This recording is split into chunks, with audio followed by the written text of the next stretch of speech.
Government represents nothing more than the processes that control how decisions are made within a society. Today, monarchies and dictatorships are widely recognized as socially destructive forms of government because one person being entrusted with total power inevitably leads to corruption.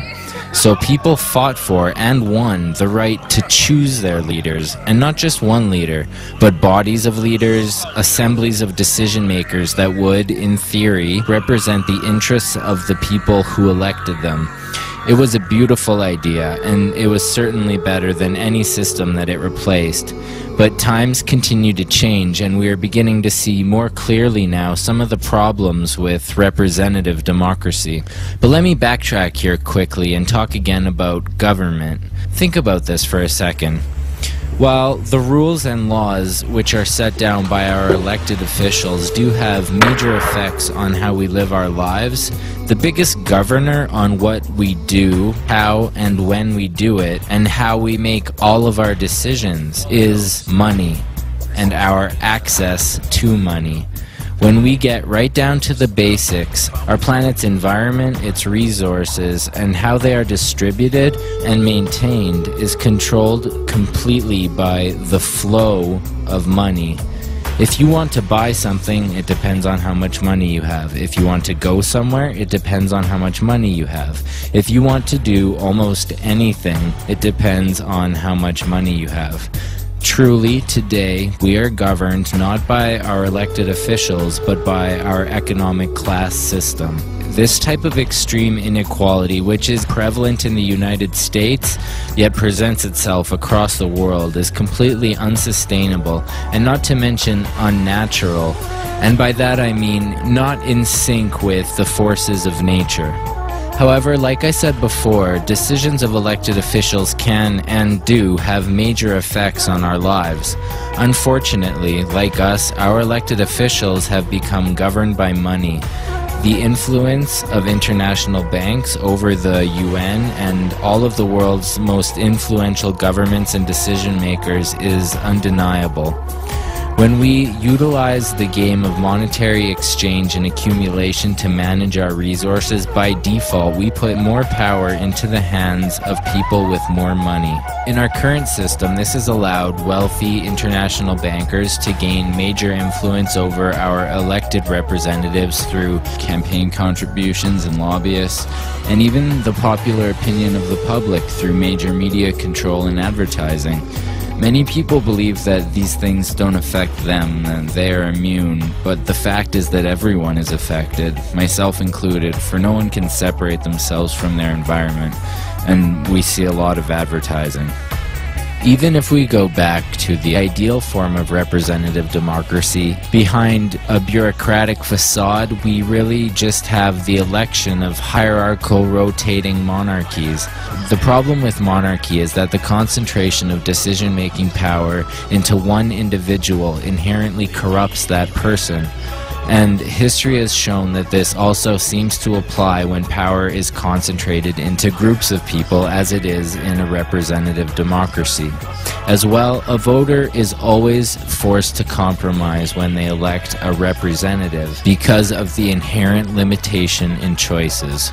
Be it a two-party system or a 10-party system, the chances of there being a candidate who represents all of your ideas are slim to none. Yet, when you vote for them, you have to vote for all of their ideas. The apathy towards voting we witness in many people around us shows us that people are feeling the futility of this now almost purely symbolic action.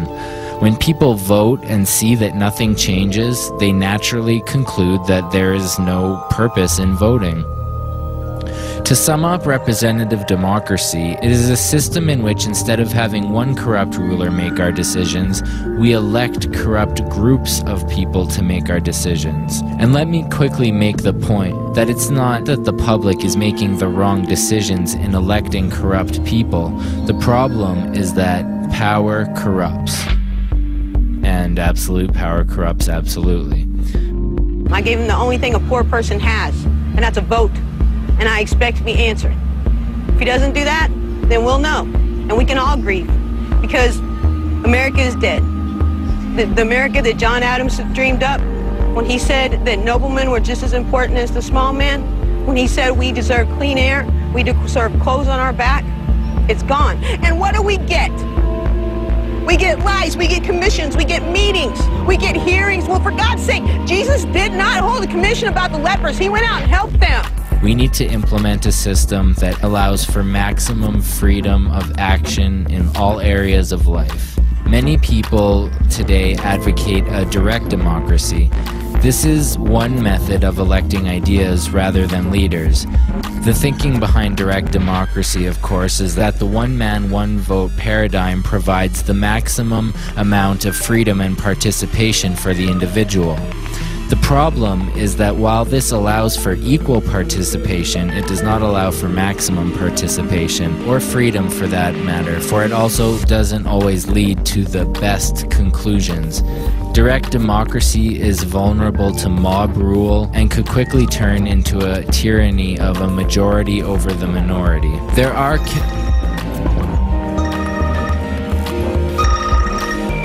Hello? Fucking cell phones. There are countless other systems of referendum-based democracy advocated by many different groups, but the problem with most of these systems is that they still utilize money as their method of resource distribution.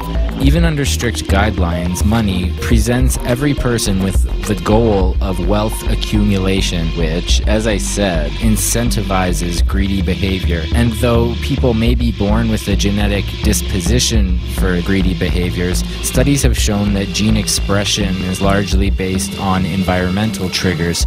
For example, a person may be born with the genetic markers that can produce sociopathy, but it would take some kind of precipitate action to elicit actual sociopathy in that person.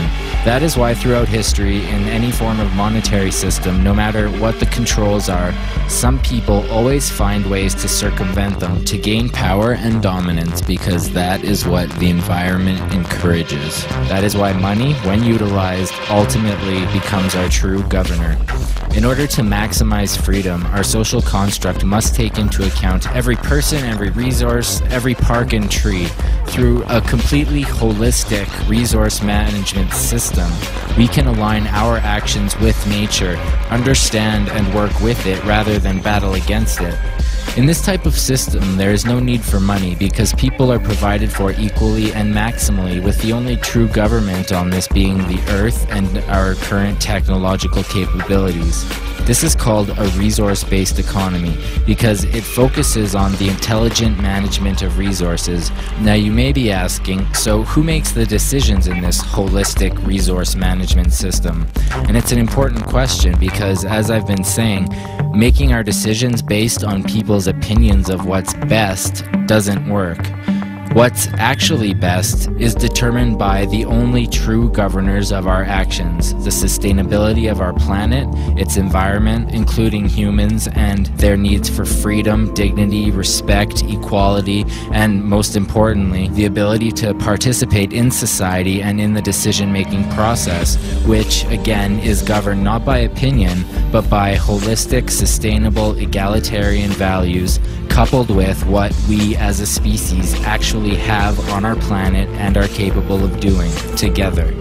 By removing money as our governor and replacing it with these attributes, we can build a truly sustainable society, since people's actions would no longer be despotic, self-serving, profit-oriented, and short-sighted, but rather would be aimed at the common good, because without having to direct our energies towards working, often at completely useless jobs in order to earn our living, every person would become free to explore new ideas, investigate, suggest things, try new things, be creative, see what works best, free to study and test their own ideas and the ideas of others, and of course vice versa, creating a totally non-centralized system of data gathering. Once the data is gathered, volunteers, freely associated, meaning anyone who wants to participate can, as much or as little as they want and with whomever they want, can collate that data on a global level, finding the best solutions to technical problems and disseminating that information freely to everyone. How these freely associated people take that data and use it is entirely up to them. So this creates a whole new set of worldwide experiments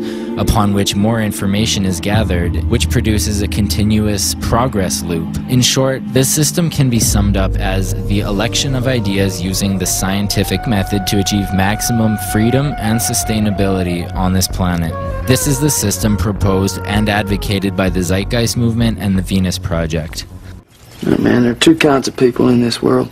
People who got no dreams, people who got dreams and don't do nothing about it, and people who go out and fulfill their dreams. I don't know about you, but I'm the third kind, so you gonna help me out or not? And I want, more than anything, my children to know I fought with everything I had. Every single thing I had, not to lose, not one more time.